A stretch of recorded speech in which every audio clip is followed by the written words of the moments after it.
जो जीएसटी की नई दरें लागू हुई हैं वो पास ऑन हो, लोगों तक उस जीएसटी का फायदा जो है वो ज्यादा से ज्यादा पहुंचे। इस खबर पर ज्यादा जानकारी के साथ अमरीश पांडे भी जुड़ चुके हैं हमारे साथ दिल्ली से। अमरीश, कुछ वक्त पहले ही हमारी बातें हुई थी, कौन कौन से महत्वपूर्ण मुद्दे रहेंगे, और आपने ये जानकारी हमें दी थी कि जीएसटी का तो मुद्दा रहेगा, साथ ही मैन्युफैक्चरिंग को कैसे बढ़ावा दिया जाए ये एक महत्वपूर्ण मुद्दा रह सकता है। ग्लोबल लेवल पर भारत को कई मुश्किलों का सामना करना पड़ रहा है, लेकिन उसके बावजूद कैसे भारत उनसे निपटने के लिए आगे बढ़ रहा है, और उसमें आत्मनिर्भर भारत ये जो मुहिम चलाई जा रही इतने सालों से, ये एक महत्वपूर्ण रहेगी। और इसे लेकर प्रधानमंत्री ने ये कहा कि स्वदेशी चीजों का इस्तेमाल ज्यादा से ज्यादा करें। पहले तो आपका मैं टेक इस पर लेना चाहूंगी। 99% चीजें ऐसी हैं जो 5% के जीएसटी के दर में आ गई है, ये पीएम नरेंद्र मोदी ने कहा है, बताएं। बिल्कुल सही कहा आपने। प्रधानमंत्री ने जब ये अनाउंसमेंट की थी लाल किले से कि हम रिफॉर्म्स करने जा रहे हैं, उसके बाद लागू करने की तारीख भी बता दी काउंसिल ने, और 22 यानी कल से ये चीजें लागू हो रही हैं। तो आज प्रधानमंत्री का आकर ये कहना इस बात का संकेत है कि प्रधानमंत्री अपने देशवासियों को ये मैसेज दे रहे हैं कि जो हमने आपको कहा था वो हम डिलीवर कर रहे हैं, और ये डिलीवरी आप तक 100% पार होगी। इसके लिए सरकार पूरी तरीके से नजर बनाए हुए है।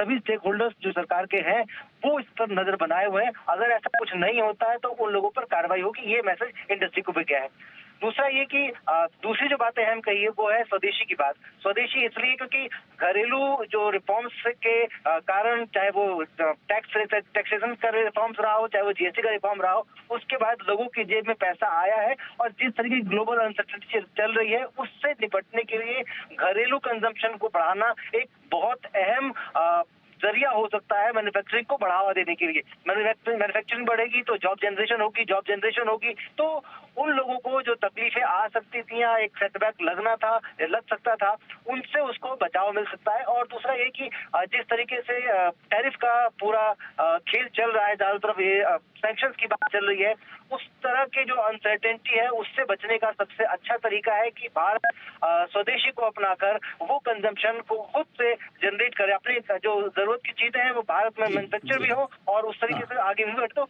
इस तरीके से वो चीजें आगे बढ़ेंगी तो देश और इकोनॉमी दोनों को ही फायदा मिलेगा। बिल्कुल, ये बहुत महत्वपूर्ण बात है, और इसीलिए पीएम का आज का ये संबोधन इसी मामले में काफी महत्वपूर्ण है। हमारे साथ तरुण शर्मा भी जुड़ रहे हैं, जी बिजनेस संवाददाता। तरुण, आप बताएं, पीएम ने बार-बार इस बात पे जोर दिया है कि जीएसटी का उत्सव है, कल से इंप्लीमेंट होना है, नवरात्र की शुरुआत हो रही है। दूसरी महत्वपूर्ण बात पीएम ने कही कि स्वदेशी के ऊपर फोकस बढ़ा है। क्या मतलब समझें इन दोनों बातों का, कि क्या ये साफ मैसेज है कंपनियों के लिए कि आपको 100% जीएसटी पास ऑन करना है, उसमें किसी तरह का कोई शक अपने दिमाग में ना रखें? और दूसरी बात, जो स्वदेशी अपनाने की बात उन्होंने कही, क्या इससे कोई बड़ा इंडिकेशन जा रहा है कि मैन्युफैक्चरिंग के लिए आने वाले वक्त में कुछ बड़े ऐलान हो सकते हैं?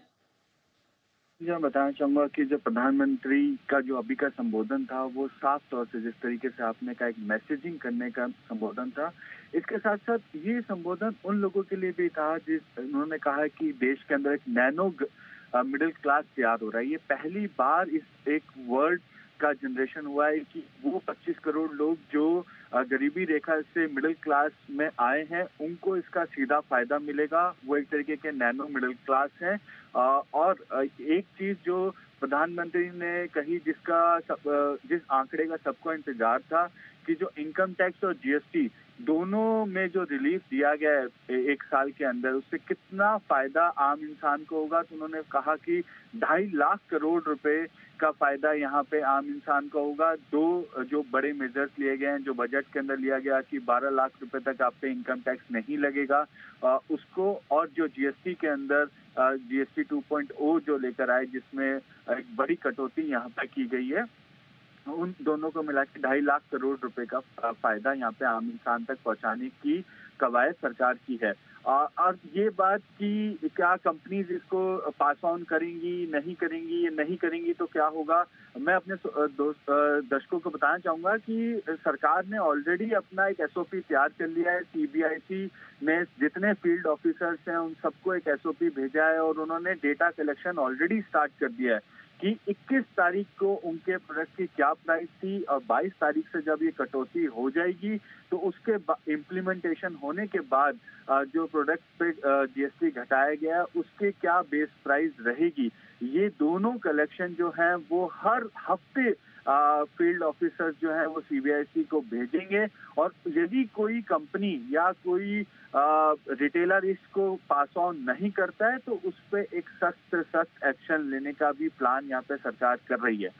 दूसरी बात, जो स्वदेशी आंदोलन की जो बात की गई कि क्या एक बार हमें वापस उस और जाना होगा, जिस तरीके से आपने कहा कि कोई नई मैन्युफैक्चरिंग पॉलिसी आ सकती है, बिल्कुल नेशनल मैन्युफैक्चरिंग पॉलिसी का जो रूपरेखा है वो ऑलरेडी फाइनल स्टेज पे है, और कभी भी कैबिनेट के पास ये अप्रूवल के लिए आ सकती है, क्योंकि सरकार का ये मानना है कि देश के अंदर कई ऐसे सेक्टर हैं जिसमें असीम संभावनाएं हैं, जिसमें नए मैन्युफैक्चरिंग प्लांट्स लगाए जा सकते हैं, और उसके लिए क्या क्या पॉलिसी इंटरवेंशन की जरूरत है, कहाँ कहाँ पीएलआई की जरूरत है, कहाँ कहाँ सस्ते लोन देने की जरूरत है, इन सब पे जो बजट के अंदर ऐलान किया गया था नेशनल मैन्युफैक्चरिंग मिशन का, उस मिशन को अब सरकार जल्द से जल्द लॉन्च करना चाहती है। नीति आयोग ने इस रिपोर्ट को तैयार कर लिया है और कैबिनेट के पास ये विचाराधीन है, और हम उम्मीद कर रहे हैं कि अगले 1 महीने के अंदर इस पे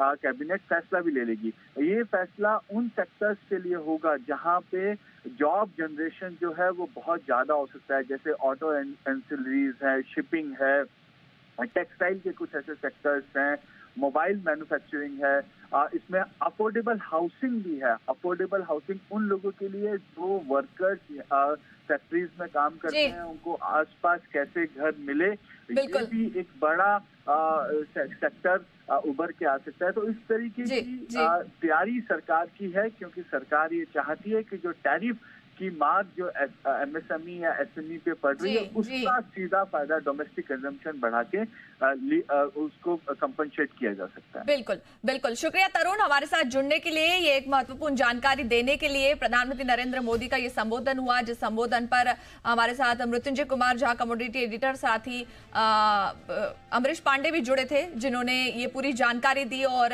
ये इन बदलाव का आखिर हमें किस तरीके से फायदा होगा, देश में क्या बदलाव देखने के लिए मिल सकता है, इस पर आज हमने चर्चा की। शुक्रिया मृत्युंजय जी और तरुण हमारे साथ जुड़ने के लिए।